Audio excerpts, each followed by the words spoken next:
Hello दोस्तों, Bihari sir YouTube channel में आप सभी का एक बार फिर से स्वागत है। और आज हम लोग पढ़ने वाले हैं साइमन कमीशन के बारे में, है ना। तो साइमन कमीशन जो है ये 1919 में जो आया था मिशन, है ना, यानी कि जिसको रॉलेट एक्ट कहते हैं, ठीक है। उसकी जांच करने के लिए एक कमीशन आया था, एक कमिटी बनी थी। चूंकि इसमें तय किया गया था कि प्रत्येक 10 वर्ष पर इसकी जो है सो समीक्षा की जाएगी, है ना। तो इसलिए जो है सो स्वराज पार्टी के जो लोग थे उन्होंने सरकार पर जबरदस्ती जो है सो उसकी जांच कराने के लिए कमीशन को बुलाने की जो है सो मांग करने लगे। तो सरकार ने जो है आनन फानन में साइमन कमीशन का जो है सो गठन कर दिया, है ना। और किया कहाँ? लंदन में किया। तो इसमें जो है सारे के सारे लोग जो थे अंग्रेज थे। क्या थे? अंग्रेज थे। इसलिए उसको जो है व्हाइटमैन कमीशन कहा गया। क्या कहा गया? व्हाइटमैन कमीशन कहा गया, है ना। और साइमन कमीशन का गठन कर दिया गया कब? 8 नवंबर 1927 को। और इसके अध्यक्ष बनाया गया सर जॉन साइमन को। किसको बनाया गया? सर जॉन साइमन, है ना। तो सर जॉन साइमन जो था क्या था? अंग्रेज था, ठीक है। और अंग्रेज था तो अंग्रेज को किया क्या गया कि अंग्रेज था तो अंग्रेज होने अब लोग कहा क्या कि अब बताइए कि अंग्रेजे उस नियम को बनाया था और अंग्रेजी अगर जांच करेगा तो इसमें तो अपने रंग वाला के पक्ष में चल जाएगा, है ना। श्वेत श्वेत हो जाएगा। तो इसलिए क्या किया जाएगा? लोगों ने इस साइमन कमीशन का जो है सो बहिष्कार करना शुरू कर दिया। बनाया कि हम लोग साइमन कमीशन को आने नहीं देंगे। तो 3 फरवरी 1928 को यह साइमन कमीशन बंबई पहुंचा, ठीक है। और जब पहुंचा तो यहाँ के लोग जो थे उसका विरोध कर रहे थे। उसमें लाला लाजपत राय भी थे। तो उन्होंने कहा कि साइमन कमीशन वापस जाओ। पूछता है कि साइमन कमीशन वापस जाओ का नारा कौन दिया था? तो लाला लाजपत राय ने दिया था, ठीक है। और लाला लाजपत राय ही साइमन कमीशन के वापस जाने की जो है सो आंदोलन की अगुवाई कर रहे थे। तो इसी बीच जो है पुलिस ने जो है आज्ञा दे दिया कि आप क्या कीजिए, लाठी बरसाइए, ये लोग ऐसे नहीं मानेंगे, है ना। तो उसमें पुलिस जो है सो तरातर लाठी बरसाने लगी। इसी लाठी बरसाने के क्रम में लाला लाजपत राय को भी लग गया मार लाठी का। तो उनके सिर पर जो है सो चोट लगा। तो सिर पर जब चोट लगा इसके कारण वो घायल हो गए। घायल होकर बौखला गए, है ना। बौखला के कहने लगे अंग्रेजों को कि अंग्रेजों याद रखना कि मेरे सिर पर किया गया लाठी का एक एक प्रहार अंग्रेजी शासन के जो ताबूत है उस ताबूत में कील साबित होगी, है ना। लाला लाजपत राय को माथा पर चोट लगल था। चोट लगता है तो कोनो आदमी क्या हो जाता है? गुस्सा आ जाता है।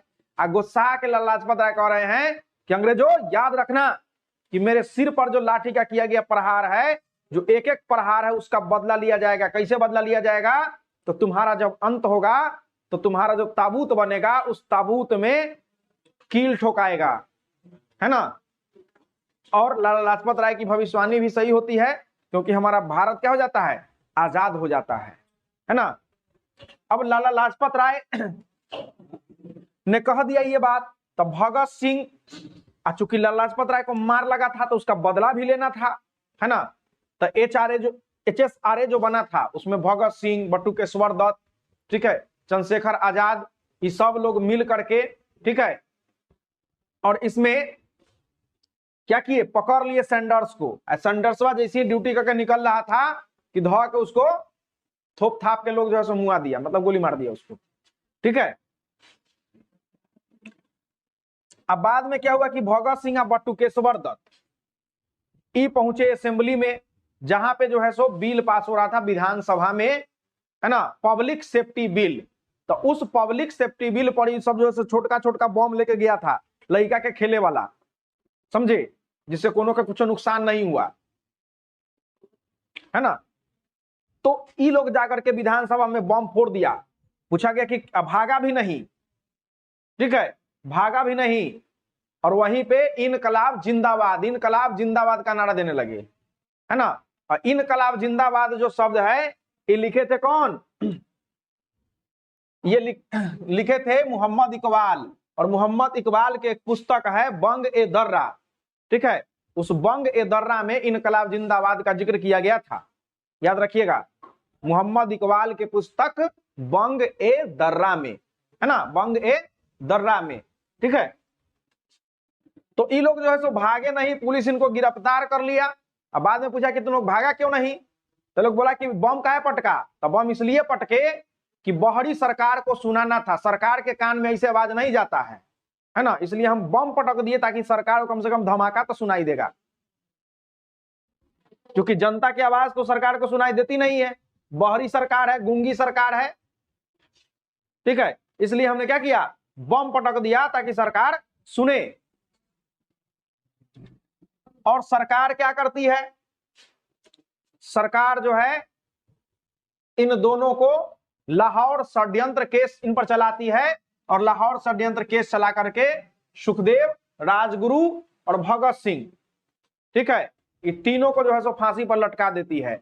अब पता है ये भगत सिंह को जो फांसी देता है, तो फांसी पर से उतार के अंग्रेज जो अधिकारी रहता है इनको जब जलाने ले जाता है, तो जो फांसी का समय मुकर्रर रहता है, तो ये इस डर से कि जनता जुट न जाए और हमको फांसी से रोक दे, इसलिए समय जो मुकर्रर हुआ था उस समय से पहले ही जो है सो इनको फांसी दे दिया गया, ठीक है। और इनको जब ले जाकर के जब इनके शरीर को जब समाप्त करने की जब कोशिश किया, तो कुछ लोग वहां पे पहुंच गए, और कुछ लोग जब पहुंच गए तो इनके अधजले लाश को ये लोग जो है अधजले लाश को वहीं पे छोड़ के और भाग गए, क्योंकि इनके लाश पर ये लोग किरोसिन तेल छिड़क करके जला रहे थे। तो बाद में वहां के जो स्थानीय लोग हैं वो लोग इनके लाशों को चून करके और फिर से जो है तब आराम से इनका जो है सो अंतिम संस्कार किया, ठीक है। तो ये आंदोलन ऐसे ही नहीं, आजादी हमको इतनी आसानी से नहीं मिली है। आजादी के लिए हमारे जो वीर सपूत हैं, है ना, जो महान स्वतंत्रता सेनानी हैं, उन्होंने अपना बहुत खून पसीना बहाया है, बहुत बंदूकें झेली हैं, गोलियां झेली है, कितनों को तो तोप से बांध के उड़ा दिया गया, कितनों को नीचे से आग लगा करके ऊपर टांग दिया जाता था, ठीक है, और उनके चर्बी गलाया जाता था और उस चर्बी से तेल बनाया जाता था। ऐसे ऐसे यातनाएं सहनी पड़ी है, तब हमें आजादी मिली है। और इस आजादी को बेकार मत जाने दीजिए, बर्बाद मत होने दीजिए, है ना, इसको बचा के रखिए, यही हमारी जो है सो सच्ची धरोहर होगी। धन्यवाद। फिर हम लोग आगे जो है अगले वीडियो में पढ़ेंगे। अगर वीडियो आप लोग को पसंद आए तो लाइक, शेयर और सब्सक्राइब जरूर कीजिए, है ना, और अपने दोस्तों में भी शेयर कीजिए कि बिहारी सर बहुत अच्छा पढ़ाते हैं, है ना। अगर इतिहास पढ़ना है, बीपीएससी निकालना है, तो बिहारी सर चैनल को आप लोग ज्वाइन कीजिए। धन्यवाद।